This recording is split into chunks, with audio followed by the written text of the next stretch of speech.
Welcome to Monday Morning Coffee with Inside the Firm. Each week, our hosts will be interviewing local, regional, and national business leaders to give you an inside peek into how they lead their business to success in the ever-competitive business climate. Welcome to another episode of Inside the Firm. This is a Monday morning edition. I'm here with Shannon Hughes, who with 20 years of experience in corporate marketing and HR strategy, plus a lifetime of proven leadership performance and creative devotion, her work combines skill plus heart into every Enlivened Studio sessions. Through this work, she is on a mission to help people live fully, lead consciously, and impact the world with joy and a collective aliveness. Welcome inside the firm, Shannon. How's it going? It's good. So good to be here. Thank you. Yeah. So I saw that you went to the University of Colorado Boulder, where I teach. So how did you get from Boulder? I think you're in California now? I am. Yeah, in the Bay Area. Yeah. So give us a backdrop of from college, what you went to college for, and then how you got to what you're doing today. For sure. So my story is a little unique in that I am raising my own family right now in the house that I grew up in, which is kind of wild. So I'm living in the house I grew up in now. So born and raised here in the Bay Area, just north of San Francisco. And yeah, after school, after high school, I did a stint working in advertising and marketing before I went to Boulder. And I mean, come on, Boulder sells itself. I went there to do some college tours and took one step onto that campus and fell in love with not just Boulder as a university, but just the scenery and the Colorado living and the outdoor, being such close proximity to skiing, which I'm a huge downhill skier, still love it. And when I was at University of Colorado, I actually went my first 2 years. My major was in theater, so always been a performer. The stage is sort of my happy place, I guess. And so went into school with that as a major, and then left with a major in communications, which I realize is sort of the catch-all major. Yeah. But well, so business major is the catch-all major. There you go. Yeah. Yeah. And after that, I kind of meandered my way through a couple of different organizations and ended up at, doing, as you'd mentioned in my intro, I worked with an organization for a number of years, actually, which was an advertising agency headquartered in New York, global agency. And we were a recruitment advertising agency, which is a little bit niche. So I like to say that let's take Nike, for example. Nike was one of our clients. And rather than helping Nike promote themselves as a shoe designer or a retailer, we helped Nike promote themselves as an employer of choice. So when they were trying to source for engineers or creative folks or anyone really, we as an agency would help design the strategies to do that. So I worked in a couple different capacities while I was there, and made my way to VP of client strategy kind of towards the end. And that's where I got my taste for people and culture, and a little bit of HR thrown in there for kicks. Gotcha. And then after that, what made you decide to branch out on your own?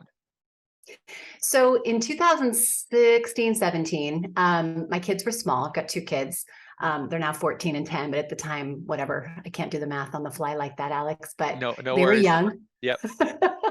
They were young. And I was in this VP role, and, and I'm sure you can relate to this. I was, many hours, I was like 50, 60-hour work weeks, and I was taking calls from the sidelines of the soccer games, and it wasn't working for me anymore. And so I actually tried to resign. I gave my notice, and my boss said, no, we'll figure something out.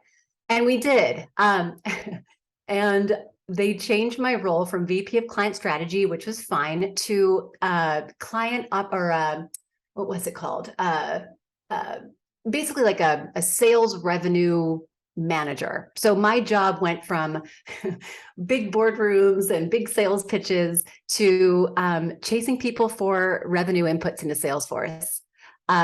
And it's not that it was a demotion. It was just, that's kind of what I needed to do in the agency world in order to have a little bit of a more manageable schedule. So I did that until I couldn't do it anymore. My soul was starting to shrivel up. So I left. Question for you. Maybe just in that company, or do you find this in other companies, either big or small? Yeah. Do they not set hard boundaries? And I don't mean during the weekdays, because I know, especially with work from home, people might decide to do stuff and then work later. But like, hey, don't call me Saturday morning when I'm at a soccer game. Like, don't call me on the weekend. I'm not going to answer. Is that prevalent, or is it just some workforces do that? What's your Yeah. take? I think it's getting better. I think these last number of years has been such a wake-up call for a number of organizations, in corporate or otherwise, where people are kind of, leaders are finally looking around and going, right, well-being, right. Boundaries around time and how to be with family and how to be a human and kind of be able to integrate work and life into a way that's copacetic and meaningful. Oh, right. Like having purpose and understanding what your core values are and doing work that's in line with that. It's a shift. And some companies, I would say, are gung-ho and doing all the right things and really putting their money where their mouth is in terms of that, and others don't. My company, great company, no disparaging remarks. I loved them for what they were and how they treated me the number of years I was there. But the top-down leadership, man, it was a big company, and our president just had a very different way of working, and it's amazing how that can trickle down or trickle outward in terms of just establishing culture. Like, no matter how far away you are from that messaging and how that person manages people, it's felt throughout the entire organization, no matter how many hundreds of people are there. Yep, that Do makes you do sense. you feel that too? Yep. Yeah, or you can resonate with that? No, it makes complete sense, because culture, a lot of people, and you probably have a better definition of this, but it essentially, if you're not doing it programmatically, if it just naturally occurs, it's the leadership, what their culture is and who they are, in combination with who they hire, right? Do they hire? And then that actually creates the culture right there. But it all stems from the leader, because that's who they hire and that's what they showcase. So that's the kind of organic way it naturally comes, if you're not actually thinking about it, laying it out, and not saying, hey, it's only going to be the way I work, and that's going to be the whole company. But Right. let's transition. So you have a scaffolding, and you called 9 leadership skills to ignite the genius of your people and culture. And I like the number 9 because our architecture firm is F9 Productions. Yes. And we have 9 principles that we go by, Yeah. that actually helps also solidify the culture, because everyone knows these. We have daily meetings where one person presents each day on a project with different stuff, and they have to say one of the principles that it relates to. So this 9 is working out great for me, at least. So what are they, and can we kind of walk through them? And actually, what made you come up with these? What's the Yeah, backstory? I'm sorry, what? I What's the interrupted. backstory behind it? Yeah, so it's funny. I've been asked that before, and as far as like that inciting moment, I can't remember the moment that it kind of was downloaded to me or whatever. I do know where it came from, and in terms of kind of the concept that helps shape it. So I already mentioned that, I have performance in my background. And when I was getting ready to leave my advertising agency and sort of embark into something new, made some arrangements with the husband and kind of worked it out to allow myself some time just to figure out what was next. And I used some of that time to go back to improv classes, creative writing classes, some of the things that are just in my nature, and talk about core values. I mean, creativity is a number one for me. So I had to go back to the roots in order to kind of figure out what was next.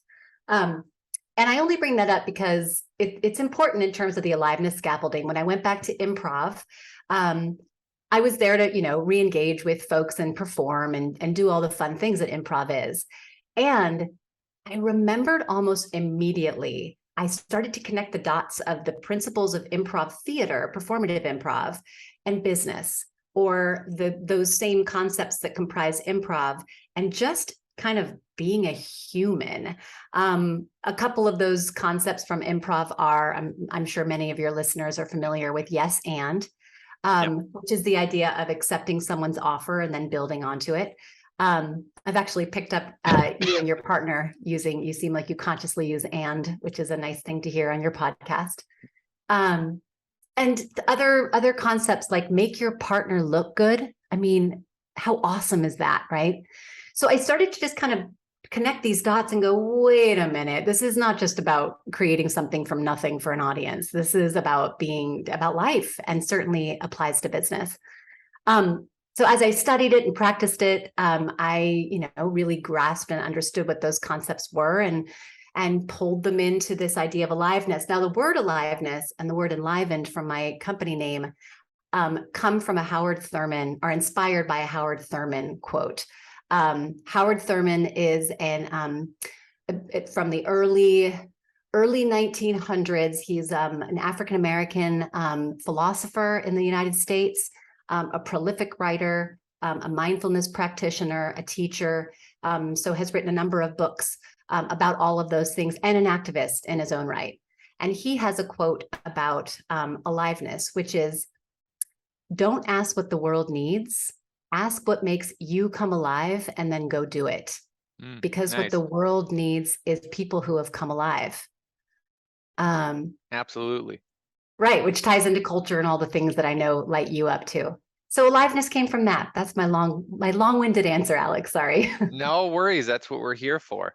So let's dive into those 9 leadership principles, traits that really contribute to that. Sure.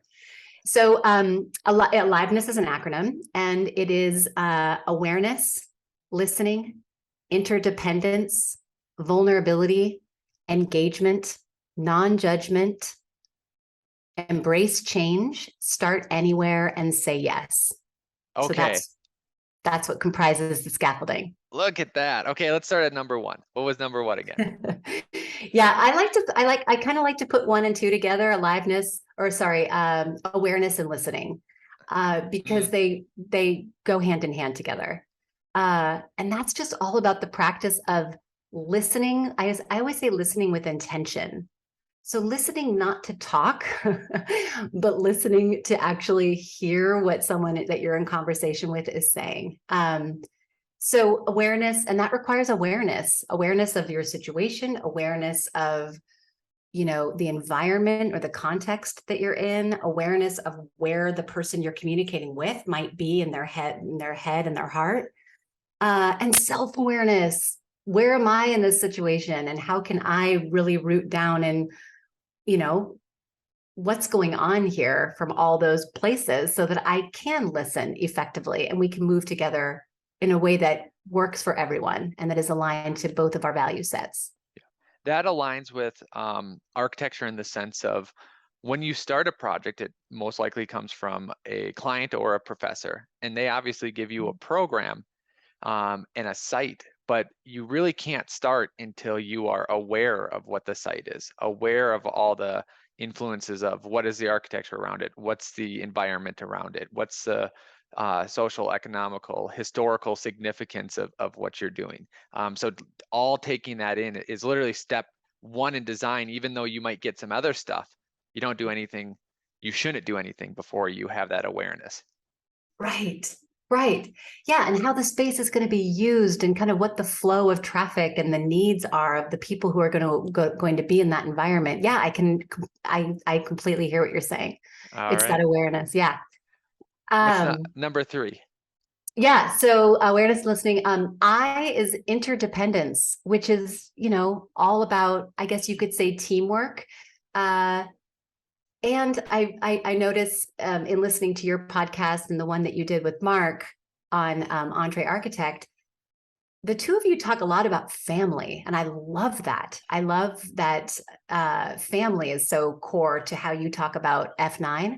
So if you think about F9 and the use of family, interdependence ties directly into that kind of same idea. It's as much as we are, applauded and put up on a pedestal for having independence, and it's not possible to run a business, to collaborate, to co-create something, to design, to learn, to be educated, and to grow by ourselves, despite the fact that here in the US, we're such an independent, individualistic society. And I know I'm preaching to the choir here, but it's not how it works. And especially when you start building company culture. No, not at all. There's some quote out, I'm going to butcher it, but you can go fast by yourself, but if you want to go far, you need a team. So absolutely.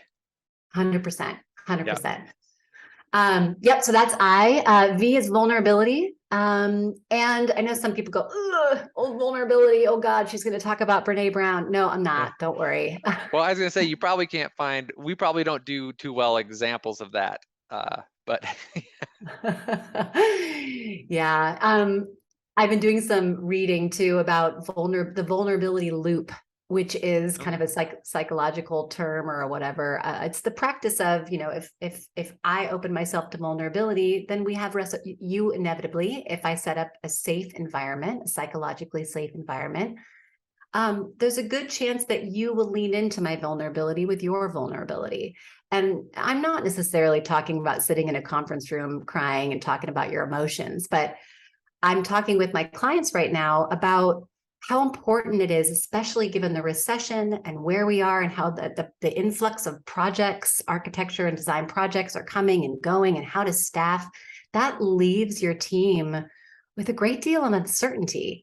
So it's up to us as leaders to say, whether it's holding a town hall or having a CEO coffee chat or creating environments where we have conversation about the state of the business that is honest and transparent, and that requires vulnerability. Yeah, absolutely. Two, it can also be used in sales in the sense of vulnerability or / honesty. It can make you relatable. So one of the ones that comes up, and maybe not in sales, but just throughout a process is, I'm better at designing than I am writing or spelling. And people can laugh at that because, they either saw it or whatever, but everyone has something like that. I'm better at this than I am at that. So yeah. Yeah, exactly. Just, and bringing your whole self to the workplace or to, exactly. E is engagement. I think that probably has a full stop at the end of it. I think, to be an effective leader is to stay engaged. And that has a number of different connotations and can be exercised in many ways. But how do you stay engaged with each other? How do you stay engaged with the work? How do you make sure that you've got your true north of what the vision and the mission is of your company, so that everybody is always aligned to that? And that takes a lot of connection and engagement. And to do it, to create experiences that are connecting and engaging with intentionality, not just hoping for the best, because people don't always do that on their own, especially if you've got introverts and, people and getting busy and putting their heads down. Yeah. The word that comes to mind when you say that, and maybe this relates to one of your other tenets, but care. And care in the sense of, I heard Mark Zuckerberg say it on Joe Rogan. He was talking about the beginning and how they're making Facebook. And he thought that someone's just going to come make one better, like Microsoft will or Google will. And Joe's like, well, why didn't they do that? Why didn't they beat you out or whatever? Or why didn't you lose to them? And he said, I think we just cared more. And I think that was such a profound statement that was only like a sentence or two, and then they moved on. And it has a lot to do with business, I feel, is if you care more. Yes.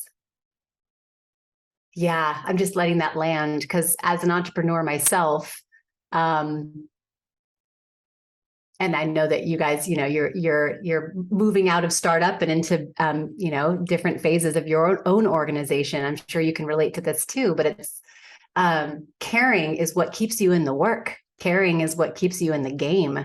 Because as an entrepreneur, I mean, the wind blows and something else comes up, right? So there has to be something that keeps you focused and in it with tenacity.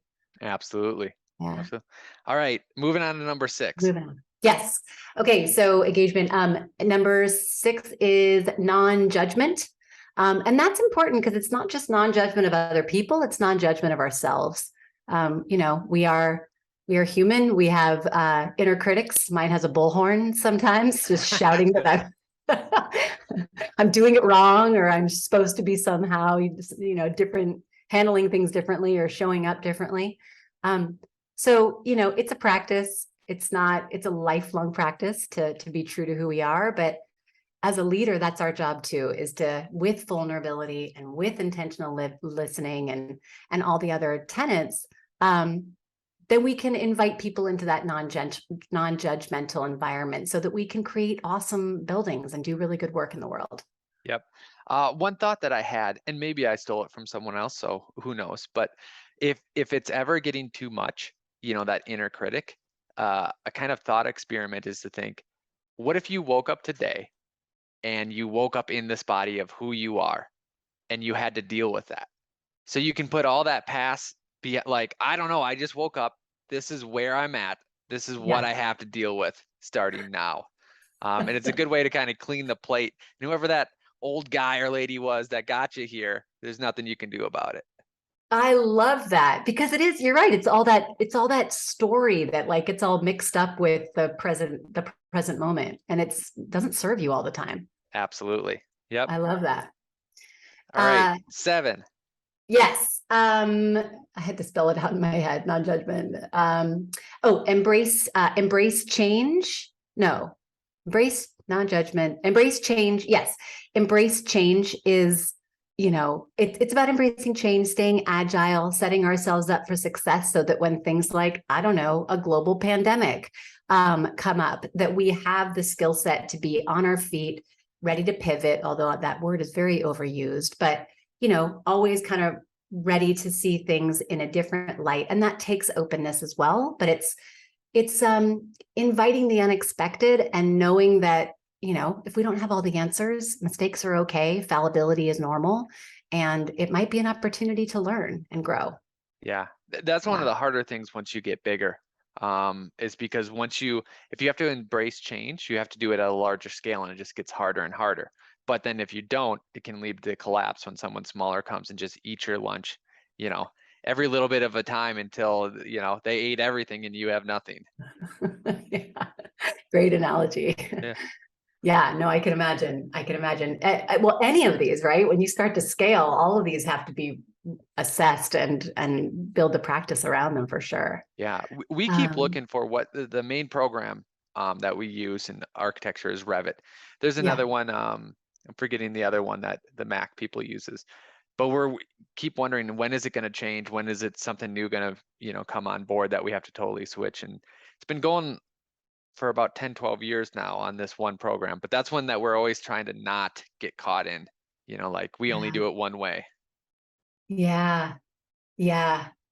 So. That's interesting. I'm still kind of peeling back the onion and learning about some of the technology side of the industry, and I'm familiar with Revit enough to know what it is and why it's important. But that's an interesting challenge to kind of put your eggs in the basket of one technology when another one may come along, and then you got to reframe. Absolutely. Yeah. Okay, we're on the last 2. 8. Yes. So start anywhere and say yes. Those are the last 2. Start anywhere. That's the idea that, we tend to think most of the time, we think sequentially. First you do A, then you do B, then you do C. And clearly there's value in that. And clearly that's critical, especially in your profession and the professions of the folks who are likely listening to this podcast. So I'm not saying that sequential thinking is a bad thing. And sometimes it can come to procrastination, or sometimes if we get so hung up on getting A and B and C right before we just dive into the work, we can get to a place where nothing happens. a kind of a trite example is I have to get my website absolutely right, and all my messaging has to be right on point. And if I don't get all that stuff right, there's no way I can go out into the marketplace. Well, now weeks have gone by, maybe months or years, while we're tinkering with our website, and we're leaving money and projects on the table. So it's just a silly example, but diving in at those points of access that may not be the beginning. Yeah, I like that. I think that's great advice too. One practical example of that, because I know that can be true, especially with a website. If that is holding you back, you should almost make a dummy or a very simple, like 2-section, 3-section website. Here's our name. Here's what we do. Here's our contact. While you take the next 3 months to build out the rest, and then Exactly. yeah, absolutely. Yeah. And then say yes. Yeah.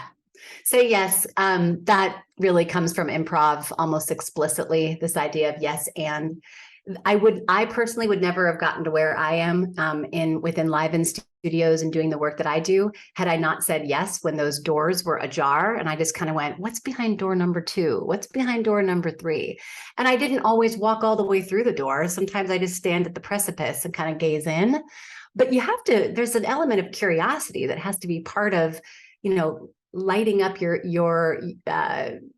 own becoming, because that's how you're going to grow as a leader, is to get curious and ask good questions, and at least say yes enough to kind of get you through to maybe read a little bit more or explore a little bit more, or go down pathways that you hadn't originally considered. So it's just kind of having a yes mindset versus a yeah but or a no mindset.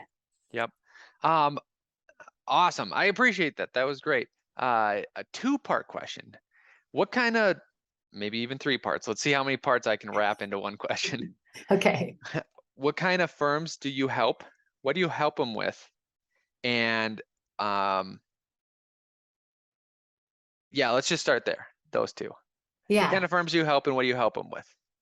So right now I'm really focused on kind of small to medium-sized firms, which I recognize, means different things to different folks, but it's kind of in that like 10 to 50 or 20, like 10 to 50 range of firms. So the firms that are sort of going, okay, here we go. We're maybe we've just come out of startup and we're looking around and we actually made a name for ourselves.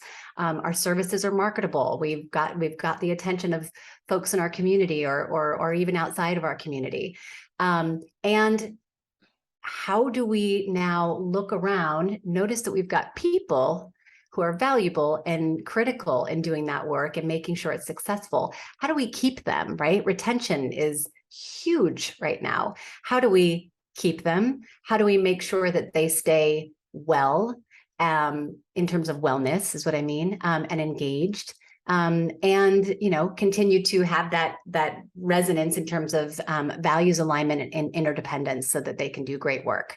So I'd say, I don't know, Alex, what do you consider to be a small to what in your world is small versus medium-sized firm? Well, I think architecture is a little bit different. Yeah. Okay. And I'm sure every industry is a little bit different, meaning a small car company is probably 5,000 people, right? Right. That doesn't mean so architecture, just because there is a larger percentage of more 1-person, 2-person shops. Small is anywhere from like 1 to 10 maybe, or 12, right? Okay. Something like that.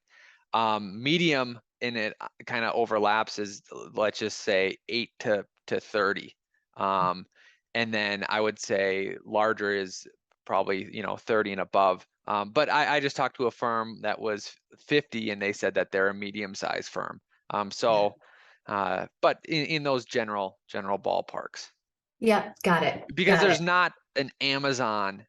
There is an Amazon of architecture, and I'm forgetting their name, Gensler. But Amazon has 1 million employees, and Gensler maybe has 3,000, maybe. Yeah. Like I'm making this up, but like it's not even close. Right. Got it. Thank you. That's super helpful. Yeah, so then in that context, yeah, it's kind of that medium-sized firm that's could be growing. Like scaling is part of the longer term plan, but maybe it does not, maybe not imminent given where we are with our with the market and the economy right now. And the types of work that I'm doing, I'm really finding a need to it seems that there is a need, at least with those that I'm working with and those that I've been speaking with, where when there is that interest in taking care of folks within the culture and or growing to support the business and projects that are coming in, how do we foster a sense of belonging in this organization through establishing values and building culture around those values. Now, writing values and putting them up on a website is one thing. What I do is I work with my clients to establish those values and then really get clear about what they mean and what behaviors, what routines, what rituals, how do we conduct our meetings, how do we throughout the different components of the employee life cycle, what are all the different ways that we can embed those values into how we run our culture here? So I'm doing some work right now for a firm on the East Coast, and we're doing just that. The phase one was really going in and figuring out what those shared values are and writing up the company values. Is this an architecture firm or yes. a different? Okay, yes. Awesome. Yeah. Yes.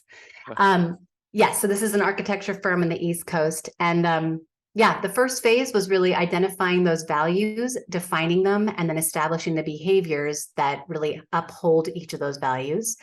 Phase two was writing out the culture roadmap or culture blueprint. I'm playing around with the name of it, but how do you start to embed those values through everything from recruiting to development to recruiting, onboarding, development, retention, and offboarding. So I can kind of consider those the different phases of the employee life cycle. So how do those values show up in your interviews? How do those values show up in how you promote yourself to the market, maybe even through your job descriptions?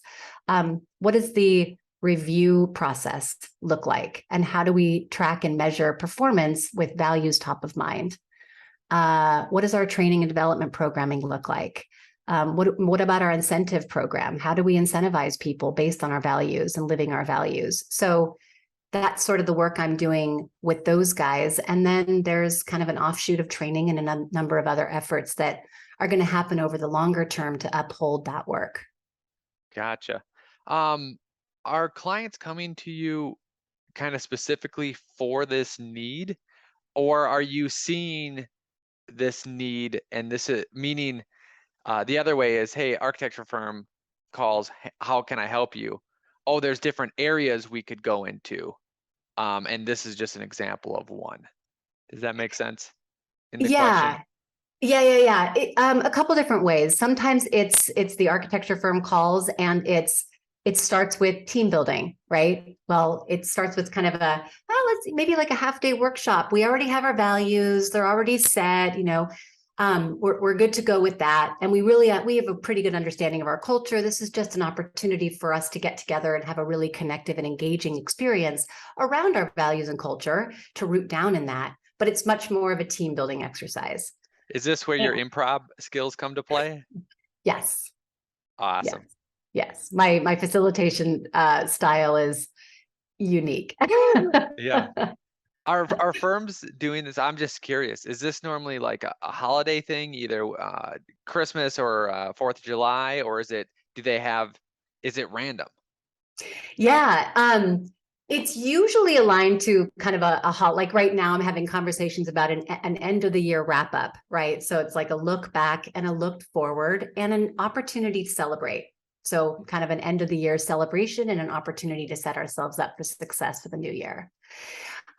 It's interesting because that's kind of the tendency with the folks that I'm talking to in the profession is to go for those kind of lower, quote unquote, lower hanging fruit because it seems obvious, right? It's the end of the year. That's a perfect time to do something like that. And I'm trying to have conversations to say, this could be happening quarterly, right? This is an opportunity for us it doesn't necessarily need to be aligned to a holiday, although that's nice.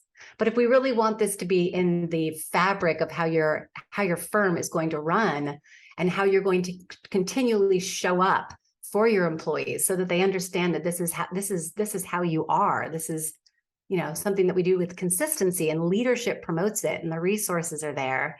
That just has a really big impact, especially when it comes to loyalty and retention.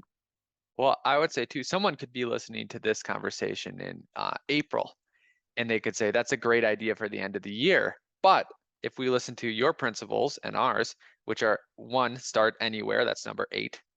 And then ours is shorten your feedback loop, is that it is actually better to start right when you hear this and get that ingrained into your system and culture than to wait until the proper time. Thank you. That's perfect. Yeah. That's perfect. Well, on that note, how can people get a hold of you, right? Is there any other message you want to leave people with? And then how can people get a hold of you if they want to? Thank you. Any other message? Let's see. No, I mean, right now, it's funny that you had just asked me that question, because right now I am having conversations. I mean, tomorrow's November 1st. I'm not sure when this will air, but I am doing some really highly engaging, interactive, gasp, fun, and joyful gatherings where people are getting together and talking about next year. So that is a thing. And I am doing those right now. So that's an opportunity to talk and explore. And I'm just really loving working with architects. This is fairly new for me, being in supporting this profession. And as I said, the more conversations I have like this, the more I'm falling in love with supporting this industry and this group of folks. So, any and all outreach is very welcome. I'm all over LinkedIn. I'm at Shannon Dean Hughes. Maybe we can throw a link in the show notes or something, but that's my page name, Shannon Dean Hughes, and my website is enlivenedstudios.com. Well, perfect. Well, thank you for joining us on this episode of Inside the Firm. Great. Thanks so much.